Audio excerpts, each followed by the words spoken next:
Hey everyone! In this episode, we're going to discuss the film Rocketman. We're going to compare this film to other musical biopics and discuss how Elton John's music was used to tell his story. This is episode 149 of the Reel-ists podcast.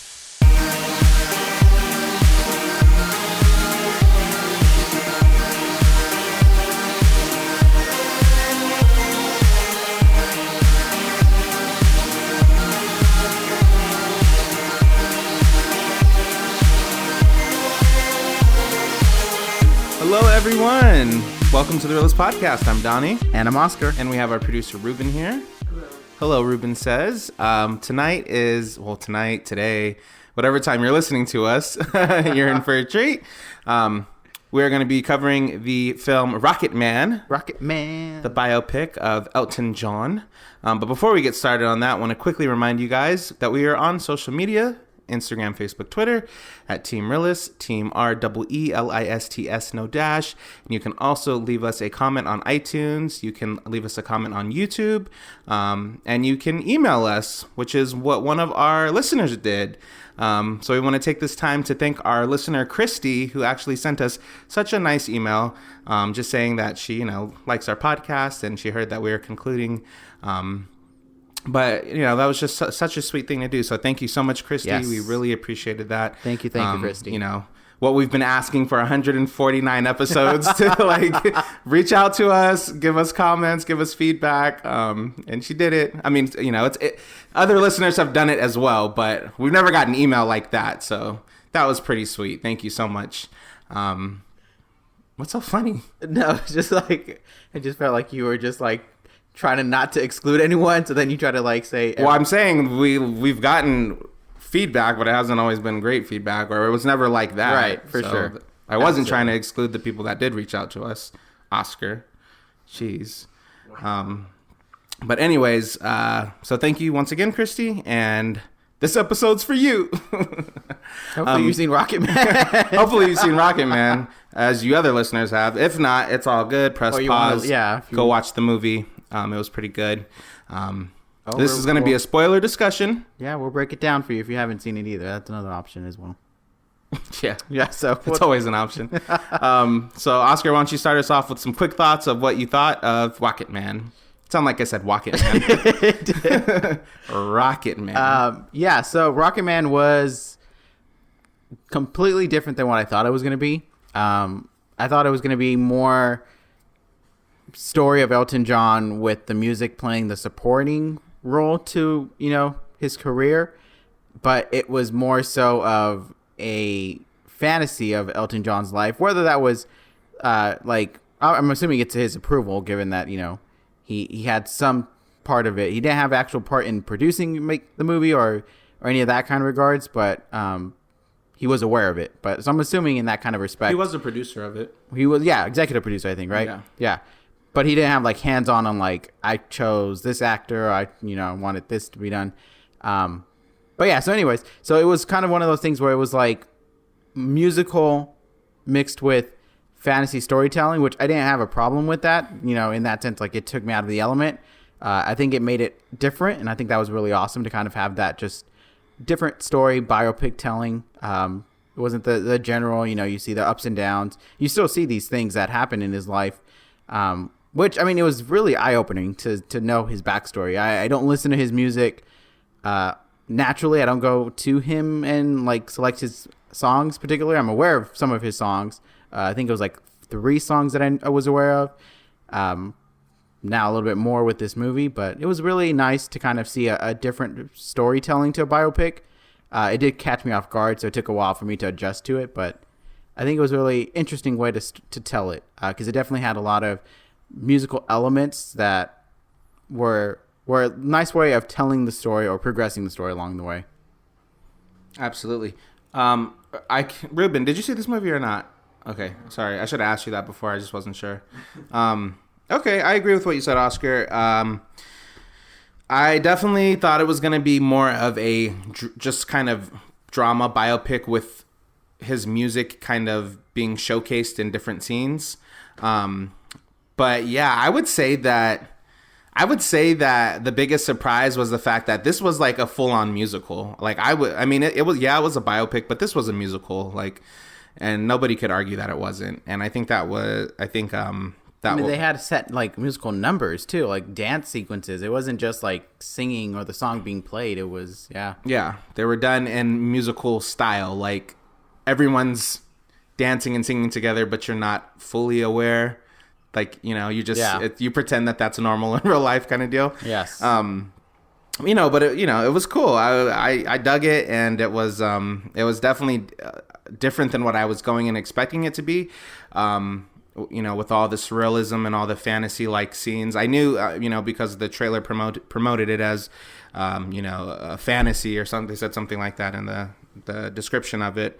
But yeah, we got more than I think what we were expecting on that end of the spectrum. I think we kind of dismissed that trailer. That first trailer that was like, welcome to his fantasy or something to that regard. Yeah, and I was wondering, because in the trailer you see some of those scenes, like, him kind of floating up off his piano and the whole crowd floating up, rising off the ground. Yeah. So when I saw that trailer, I was like, I wonder how that's gonna play out. Or I was interpreting it that was how he felt in that moment. Maybe like everyone was just like that was his rise. Maybe. Yeah. I mean, and essentially in that scene, it kind of was. That's the performance that started to gain him like prominence and recognition. So I guess maybe that's why it was a kind of literal scene for him to be rising, because that's when his career started to rise. But I was just curious about how certain things were gonna play out. But it was really cool, really interesting.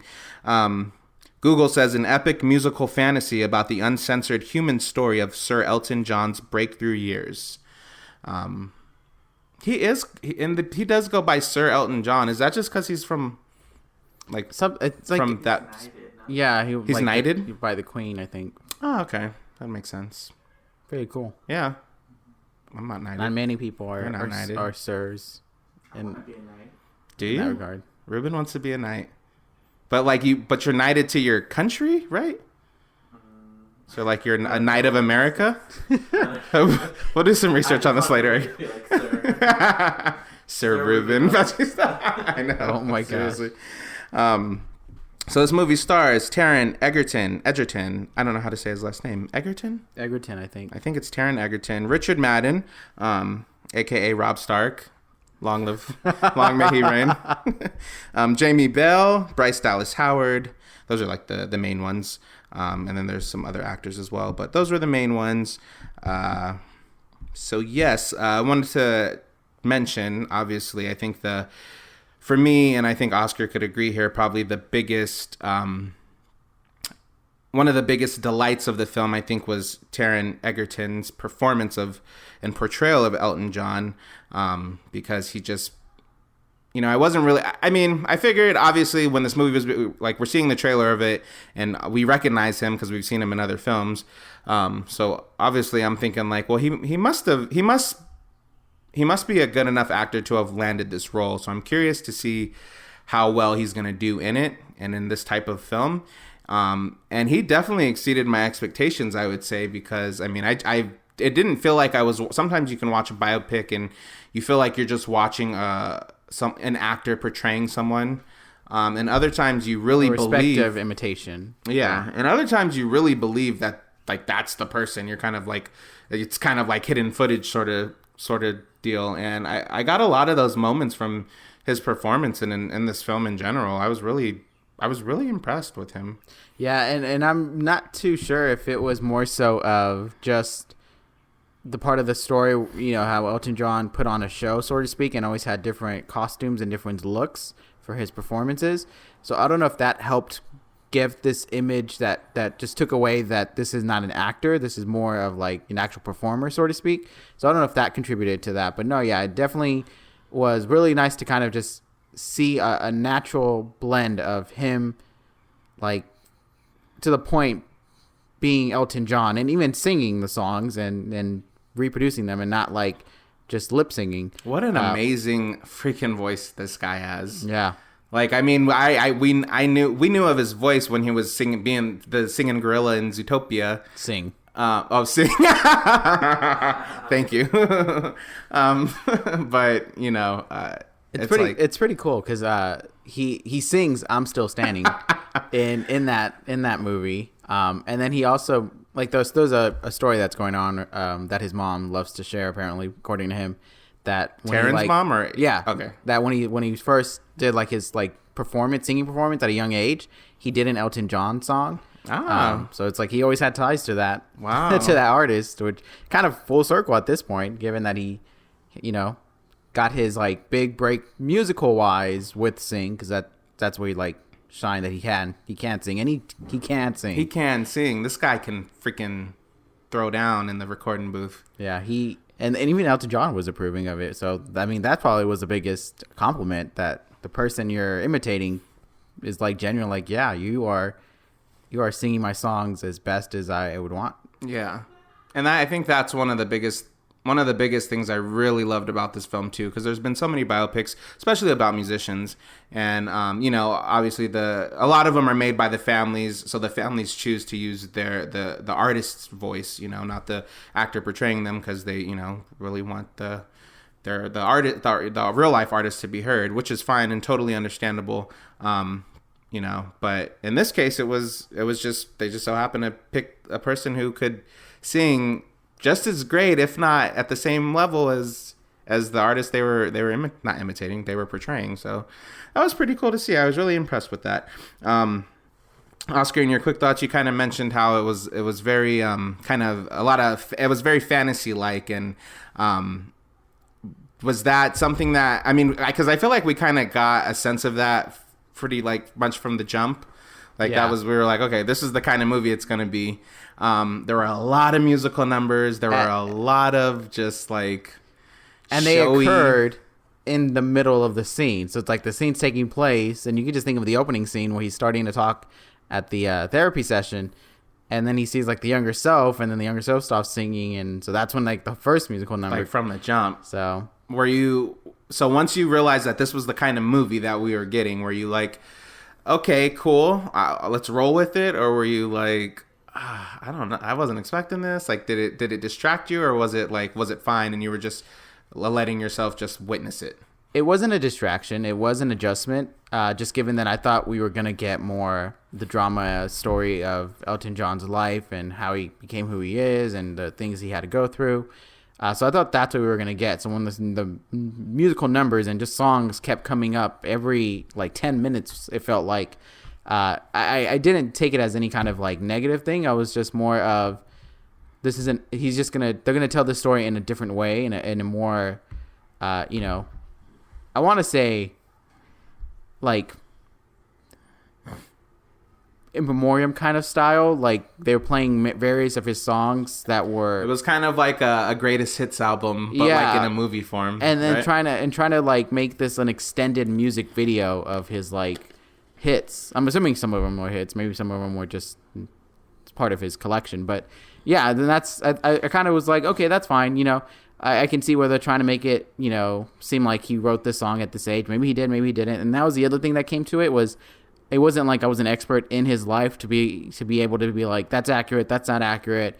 Actually, that song didn't come until 1962, and, you know, things like that. So I took it as is. I was like, I'm not going to sit here and really be like, wow, you know, he really came up with a song during this moment. I didn't think of it as that. It was just more of like, they're just entertaining us in this way while telling his story. So it was kind of like a greatest hit style music video-esque moments. And that was just like, all right, I mean, not all of them were like getting my attention. Some of them did.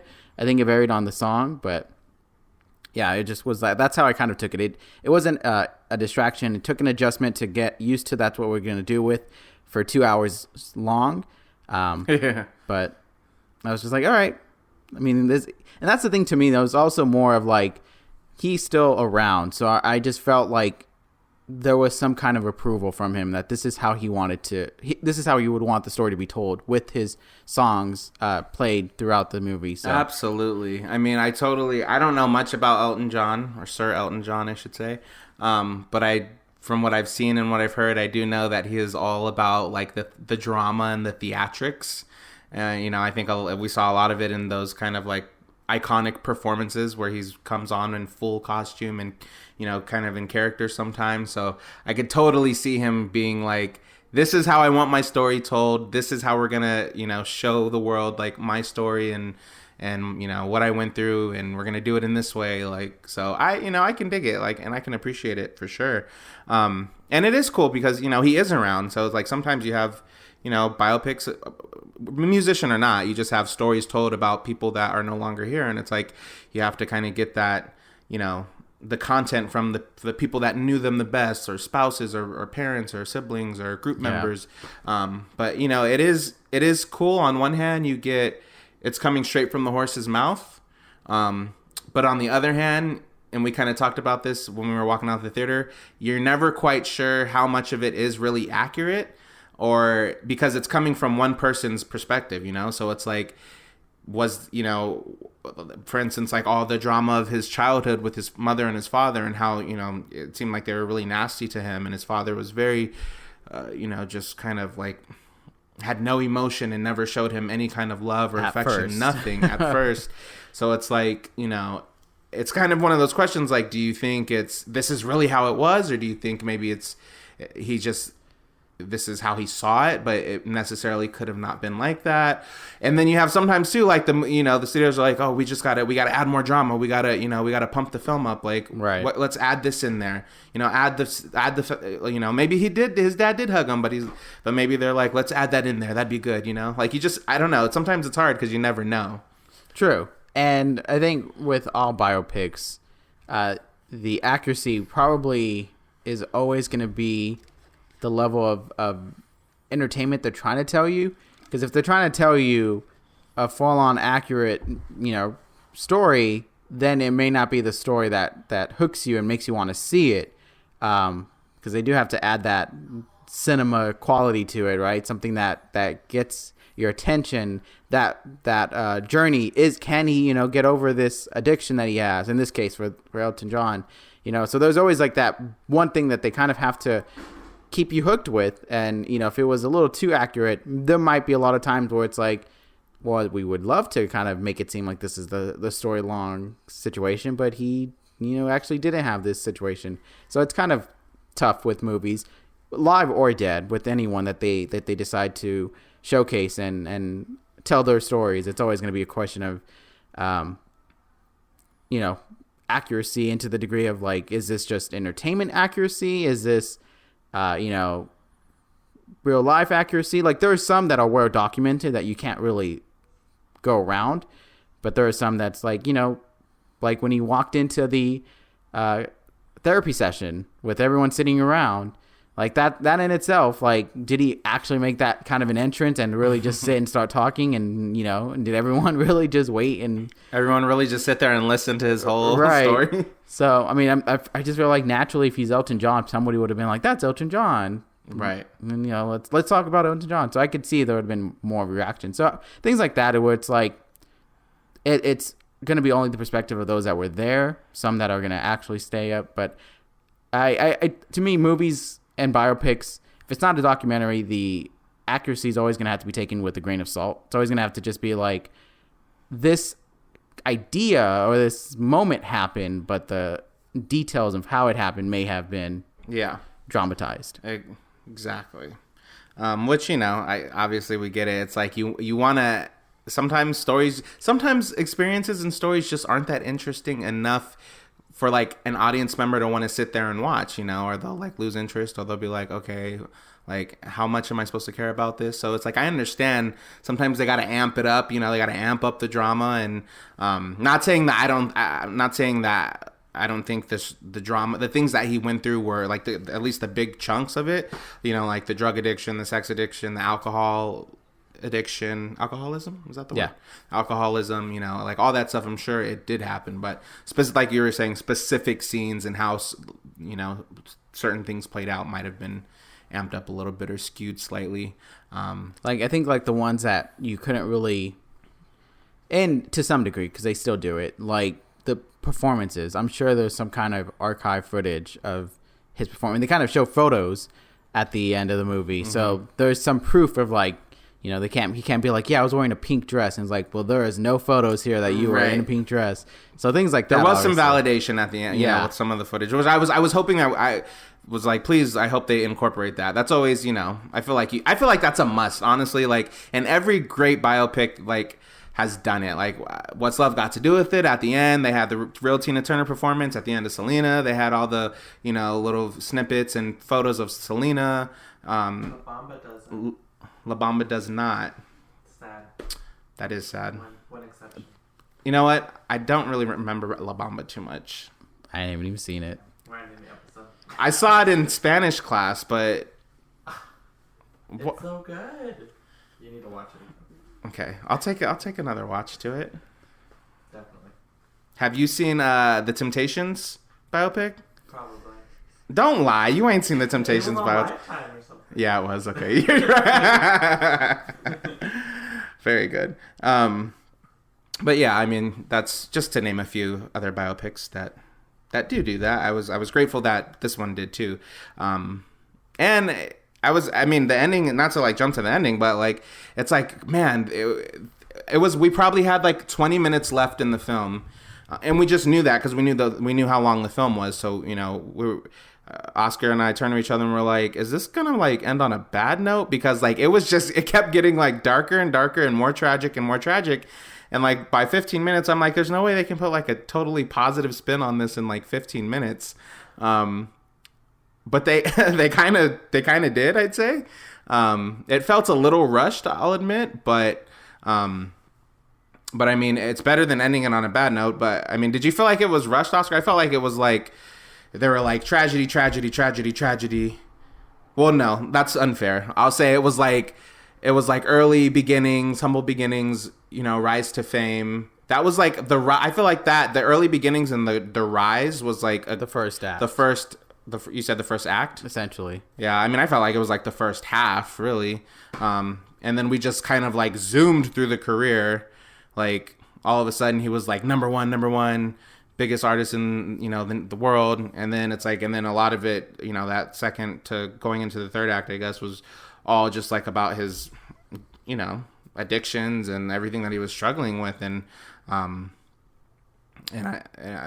felt so bad for the guy. I was like, man, if this was really his life, this is like, it's crazy because I don't think a lot of people seen that, but yeah, it was really tough to kind of watch, and it was just one of those where it's like, this kind of gives me more background into respecting him as an artist and how he was like really focused on putting on the show despite everything he was going through.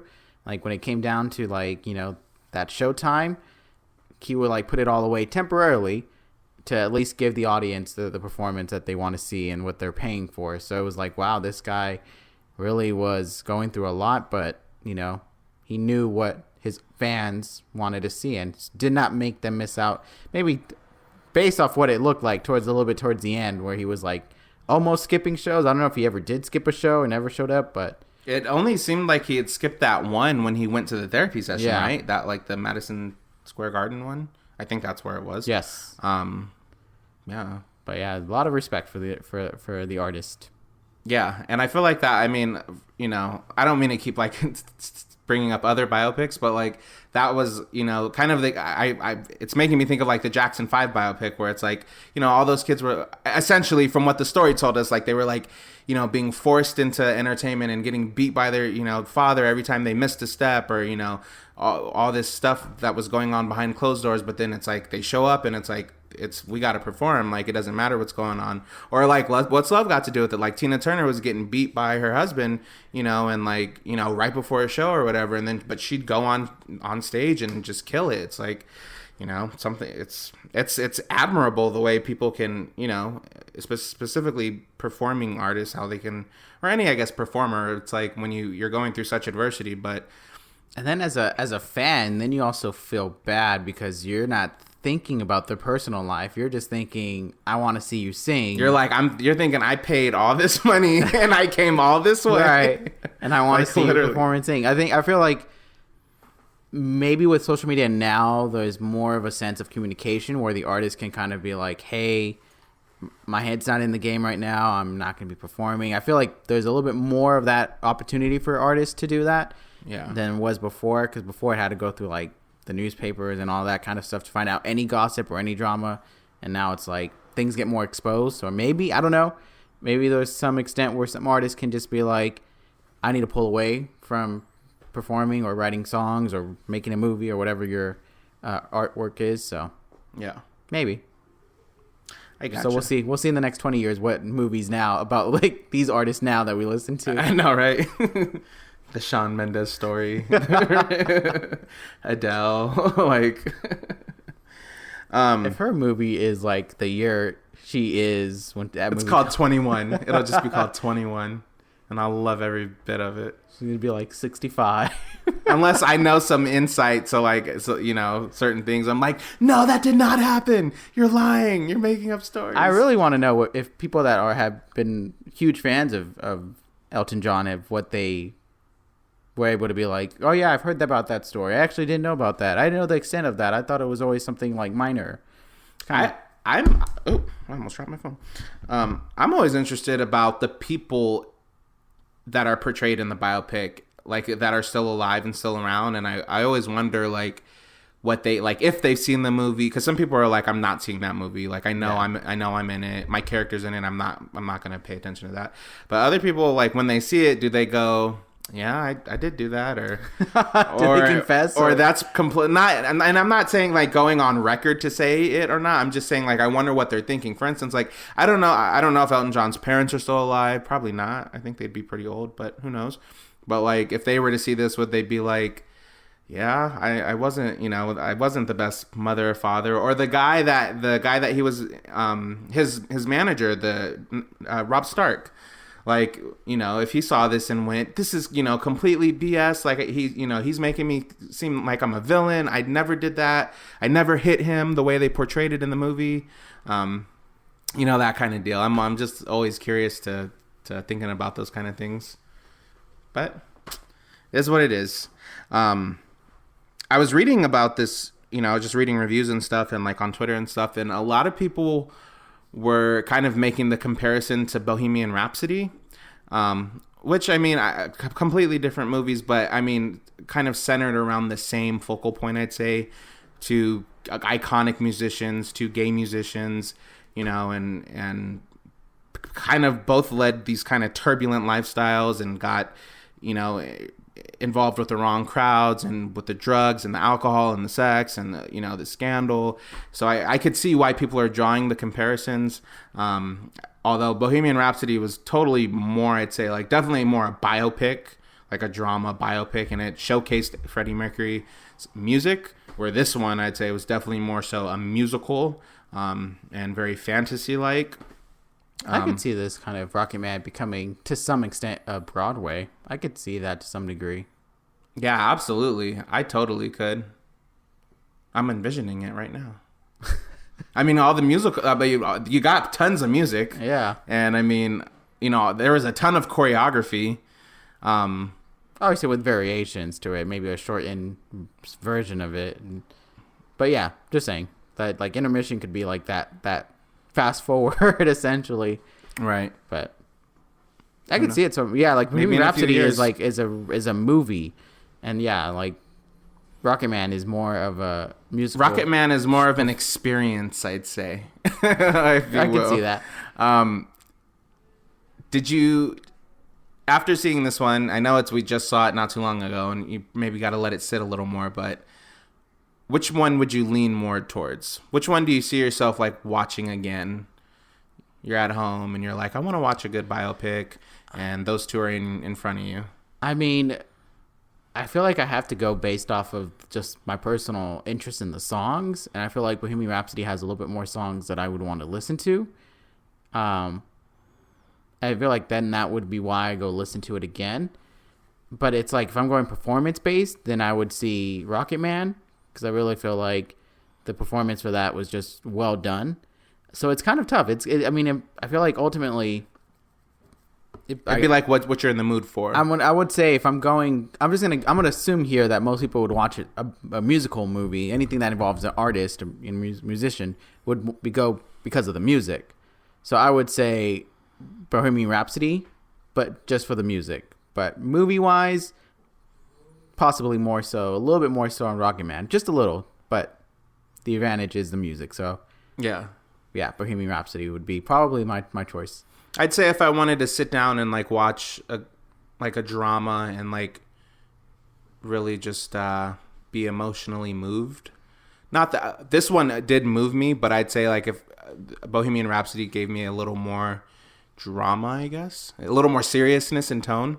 But if I wanted to like, if I wanted to watch like if I just wanted to like be pleased aesthetically and like listen to some really crazy cool, numbers and watch some good choreography, then definitely Rocketman. So pretty much whatever. I guess I'd have to be in a certain mood for either one. Dang it. I got to move my phone. That's the second time I did that. You're not slamming your hand down. That's my final decision. I'm putting my, I don't know what I keep doing. I wanted to ask, since there were so many musical numbers in this film, did you have a one that was like your favorite? I'm trying to think of the songs. I feel like the song titles. I really liked the opening one where they transition into going into like young adult for him. The Saturday night one? Yeah. When he was playing on the piano at that bar? I liked how he started young and then they just transitioned to that. I think I liked the scene of it more so than the song. Yeah. I'm Still Standing. I feel like just because I personally have some like enjoyment out of that song, like just listening to it, I feel like that also was part of like a great moment as well. Because I felt like it was like a little bit of a message that he was kind of giving. If I'm assuming here that's kind of like what they went with. Like he's still standing. Like he went through all these, troubled moments, but he's still standing and he's still going on. He's going to still be himself and all that stuff. So I kind of like that message as well with the song. They really didn't give many performances of him, like with his crazy costumes. They gave like always glimpses of him. Mm-hmm. So I feel like I think between those two probably are the ones that stand out the most for me. Yeah, the Saturday night one, that was my favorite one. I think that was probably one of their biggest, I think, numbers, quote unquote numbers, if you will. The transition from his kind of prepubescent to him becoming a young adult was pretty cool. And just it was such a big like production, I felt like, and they were like, it was a large set, a lot of dancers, and just it was really fun. And the song itself was like super fun, high energy. And he was just rocking out and jamming, so that was pretty cool. The Rocketman song, it started off good, but the minute he like started to like Iron Man and skyrocket to the air, and I was like, end. I'm out. Yeah, like that was one that I was like, that didn't work for me. So that's the only Elton John song I know. Like I know the words, like I know the song. The other songs two other songs I've heard of, and Tiny Dancer. No. I'm Still Standing and Rocketman, Music Man, and Rocketman. Okay. And then yours was Rocketman, Tiny Dancer. And I'm Still Standing. So yeah, so I was excited. I was waiting for Benny and the Jets too. I remember that one. Oh, okay. But I was aware of the song. Yeah, exactly. Yeah. I was aware of that song. I didn't know that was his song. I think I had more like, that was his song in Bohemian Rhapsody. I was like, that was their song. Yeah, same, right? There was a couple of songs I was like, I didn't know that was them. That was Queen. I had no idea. I was excited for Rocketman, but it came at kind of like a tragic time, so I was like, oh, that's a bummer. Like I wanted it to be like on a high note or something, but I like when he because they finished the song with him in that blue glittery baseball uniform, mm-hmm. which is like what we've been seeing. Like it was in the trailer, and a lot of the promo uses that costume, that was a dope costume, I must say. Like I'm not into like glittery and bedazzling and all that stuff, but that was like pretty dope. I was like, I'd wear that. Oh my god! Maybe not just like out and about, but like to a party or something. But with the baseball bat, with the baseball bat, Halloween costume set. Exactly. Bam, lock it down. But yeah, him shooting off like Iron Man into the sky, that was like a little, but whatevs. So those were your two favorite numbers. Or would you say those are like your favorite scenes, or was there like a different scene that you'd say was like one of your favorites or more memorable ones? I really liked the scene wherein he kind of told his mom off. I mean, this is like a kind of like a turning point where he's kind of just like not apologizing and more of like, that's who I am. I think I just liked that, where the mom was like, I did all this, I sacrificed all this for you, and then he was like, what did you do, and all that stuff. I really liked that moment. It was that tense uncomfortableness that we were just like, I don't know if I can have that kind of dialogue with my mom, to just be, questioning her. I mean, they gave enough context to understand where he was coming from to make those statements to her. Right. And yeah, so I feel like that was also an interesting scene. And like Richard Madden's character, like he did a good job of you making him hate him. Yeah, and I would give credit to the actor on that one for being able to just, at first you're just like, yeah, he's an ally, and then you're just like, oh, he's really just selfish and like and ruthless and just and his like snapbacks onto what he would say, like leave my house, you need me, blah blah blah. And I was like, wow. Yeah, he did a really good job, because I definitely hated him by the end of it. But yeah, I would say the musical tie-ins were probably the better scenes, the ones that I would go intentionally go watch again, with maybe some of the other ones that I just mentioned, to kind of just get that feeling again of like, wow, I hate this guy, or man, tell that to your mom. Mm-hmm. Tell the truth. Bryce Dallas Howard, she was really good in this too. I really liked her. She definitely knows how to make you dislike her. And I think, I mean, like, from like when she was in The Help, and you hated her. Like she's one of those actresses that she knows how to be kind of villainous and just make you dislike her very strongly. Yeah. And I mean, also the scene with the dad, his reunion with his dad, and his dad had new kids. Oh, that was the hardest. I almost cried on that part. You felt like just him seeing his interactions with his sons. You knew exactly what Elton John was thinking in that moment. And I was like, I felt that. I can see. Yeah. So Ruben, are you going to see this movie? You should see it. But throughout the film, like in this early childhood, he's like always asking his mom and his grandma, like, or he asked his dad, he's like, "Why? When are you gonna hug me?" And his dad leaves at some point, and he's talking to his grandma, and he's like, he didn't even hug me. Like his dad just never touched him, never showed him affection. So when he was an adult and he went and saw his dad later, his dad had 2 more sons, and he was so affectionate with them and holding them and picking them up. And as he was driving away, he saw it, and it was like you could just see the pain in his face, and it was like, it was such a tough scene. It was such a simple, like, not much to it, but it carried so much emotional weight. It was like, it sucked, He just wanted a freaking hug from his dad. All you dad listeners, I hope you guys like hug your sons. That's very important. Yeah, Dad. I'm probably gonna listen to this episode. So yeah.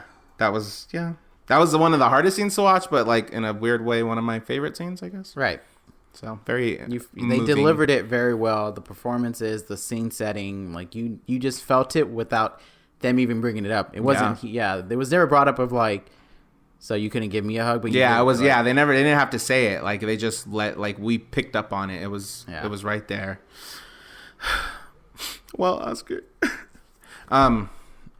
With all that being said, it's time for our final real scores.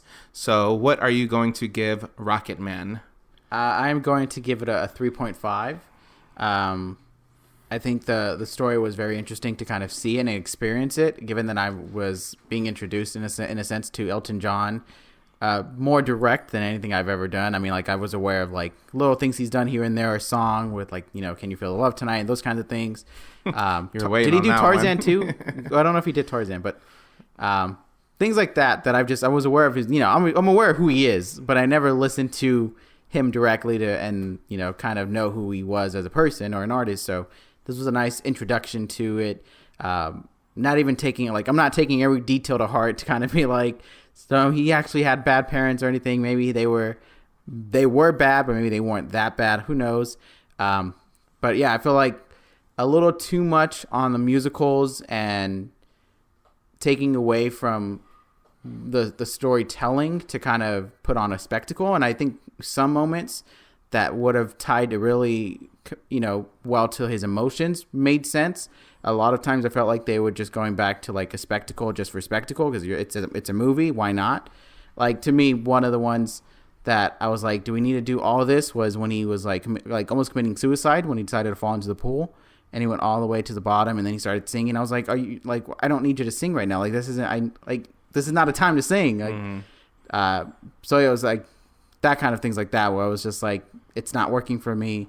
I would say there was some pacing issues to some degree. As as you recall, we both had that concern of like, are we just gonna end this and like maybe we need to reach out to Elton John and see if he's okay? Like it was that kind of weird kind of feeling that it was gonna conclude, and then all of a sudden it just adjusts to him saying like I'm all right, and then his I'm Still Standing song, which kind of puts you in a positive end note.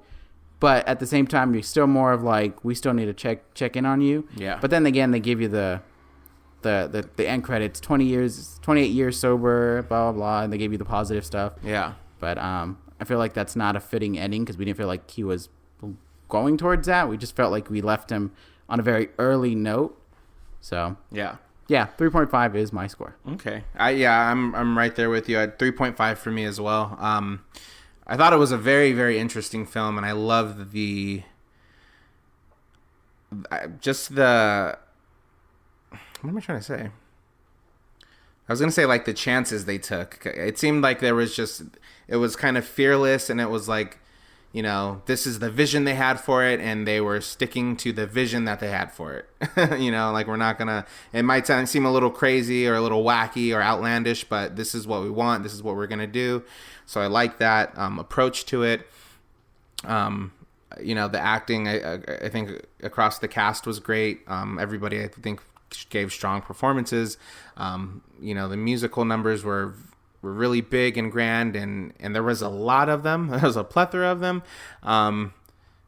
You know, but I think I had said this when I was walking out the theater, that I think anybody who's a real Elton John fan is going to be so happy with this film because they gave you so much of his music. And I think that's always one of the biggest kind of expectations for like a biopic is like, how much music are we going to get, you know? And it's like, you know, especially if it's an artist you love, you're like waiting for those iconic songs, and you're like, where is it going to come in at? And you're just kind of holding your breath until the next musical number shows. So I think, you know, if you're familiar with his music and you love his music, then you're definitely going to love this movie. But the biggest thing for me probably was just the pacing, I'd say. Also not just the pacing with like, you know, the rise and then his career and then his demise, but like where and what year were we in? Like, I feel like they could have done a better job at like throwing us little bones of like, oh, this is now 1974. Okay, now this is 1982. Okay, now we're in 1990. Like, you know, or even at the end when he went to that rehab and he was sitting there talking to his friend, and we were like, you would ask like, what year is this supposed to be? Like, we didn't, you know, but we found out that was, I guess, what, 20 years prior to? Yeah. Like, we didn't know that because, you know, they could have, I don't know. And like I understood like the costumes and the, you know, settings and the environments can kind of give you a time frame, but yeah, you still get lost in where am I? Yeah, I mean, it zooms through a lot of years, so it's like, you know, give us something. Right. Some people can be give like, us an art or newspaper clipping or right. like something. I could see where someone can make the case where it was like, oh, I thought that all happened in like a few days. Yeah, right. Because like no one went through a drastic change either. The only one was like the mom. She got fat. They gave her like a fat prosthetic like around her face, like towards the end. And his friend Bernie got the like his hair put back instead of the way it was before. Yeah. But you know, like, I mean, those was like, that could still, you could do that any day. Yeah, exactly. Exactly. So, but for all those reasons, I give it a 3.5 as well. And Ruben has not seen it, so he gives it a 1. Ouch. I think said and he's not planning to see it. And he's not planning to see it. Like, staying at a 1. You got something against Sir Elton John? He'll catch it on Netflix. Yeah, right. But listeners, definitely let us know what you guys thought of Rocketman. If you loved it, if it was a little too musically for you, whatever you thought about it, just let us know. Remember, you can share your thoughts on our social media platforms: Instagram, Facebook, Twitter, YouTube, iTunes, or you can email us. We accept it all. So thank you guys so much for listening to this episode, and we encourage you to please listen to our next episode, our finale episode. You got to 149, so you can easily get to 150. It's right there. One more. It's right there. Just hang with us, all right? Thank you guys so much. We'll see you next time.